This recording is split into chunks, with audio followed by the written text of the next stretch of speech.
Bonjour. Dans ce TD, nous allons voir un type de document que vous allez être amené à utiliser dans certaines situations, notamment lorsque vous êtes à la recherche d'un emploi ou bien vous voulez postuler à un concours pour une formation ou autre.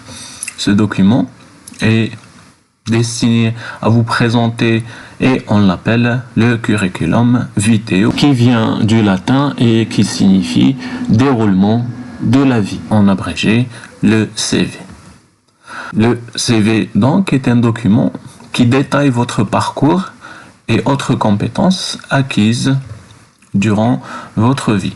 Il s'agit en général de votre parcours universitaire ou bien académique, mais également professionnel lorsque vous avez déjà travaillé ou bien vous avez eu à occuper des emplois. Ce document va vous servir comme moyen de contact ou bien comme moyen de prise de contact entre l'organisme ou bien l'institution ou bien la partie qui offre l'emploi ou bien la formation et son demandeur. Un CV tient généralement dans une seule page et va contenir les principales informations permettant aux recruteurs d'avoir une idée générale sur votre parcours.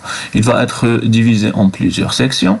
Donc en haut, d'abord, vous allez mettre des informations sur votre état civil, nom, prénom, date et lieu de naissance, adresse, vos coordonnées, si vous êtes marié ou pas, etc. Vous pouvez également mettre votre photo. Ensuite, juste en bas, vous devez indiquer pour quel poste ou bien formation vous postulez. Ensuite, vous allez présenter votre parcours académique, c'est-à-dire les différents diplômes que vous avez, les différentes formations dans le cadre académique que vous avez suivi. Pour votre cas, ça peut s'étendre du primaire, c'est-à-dire du certificat d'études primaires et jusqu'au baccalauréat et votre formation en cours de suivi, c'est-à-dire si vous êtes toujours étudiant, vous pouvez mentionner que vous êtes étudiant et à chaque fois vous donnez l'intervalle de temps durant lequel vous avez suivi cette formation et on va organiser les différentes formations suivies de la plus récente. On commence toujours en haut par la plus récente en allant vers la suivante par ordre chronologique décroissant. Ensuite, si vous avez déjà eu une expérience professionnelle ou bien vous avez travaillé, vous devez indiquer la durée durant laquelle vous avez occupé tel ou tel poste de travail. Vous devez indiquer l'intitulé exact du poste et l'organisme ou bien l'entité dans laquelle vous avez travaillé. Ensuite, vous allez préciser ou bien spécifier quelques informations sur vos compétences extra-académiques, notamment votre maîtrise de langue, nombre de langues maîtrisées et niveau parlé et écrit dans telle ou telle langue. Ensuite, vous devez préciser si vous avez d'autres compétences dans votre bagage, notamment la maîtrise des outils informatiques, de communication ou autres. Enfin, vous pouvez indiquer vos autres centres d'intérêt en dehors du domaine académique ou professionnel afin de montrer à l'employeur vos aptitudes sociales. Par exemple, si vous faites du sport, si vous êtes actif dans le milieu associatif ou bien si vous êtes blogueur ou autre. Quelques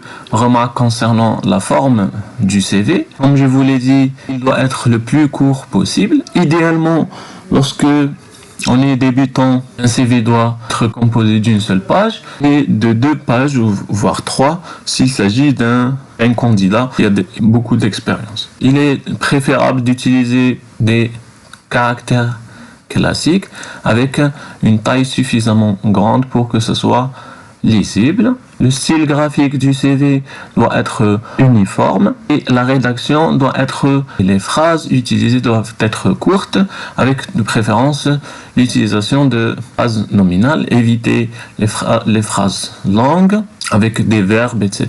Et ne pas oublier de mettre les dates et les noms des établissements d'enseignement et des entreprises en évidence.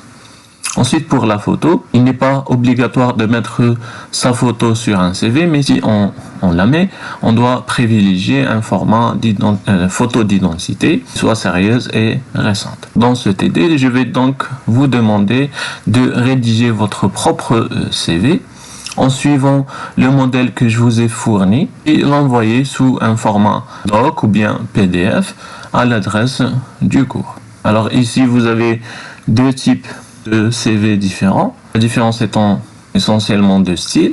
Également, il y a ce type de CV qu'on appelle Europass, qui est utilisé pour les candidatures dans l'espace européen. Donc, c'est un modèle de CV de référence. Et si vous cliquez sur ce lien, vous allez être dirigé sur une sorte d'application qui vous permet d'introduire vos données et ça va générer automatiquement le CV sous format PDF.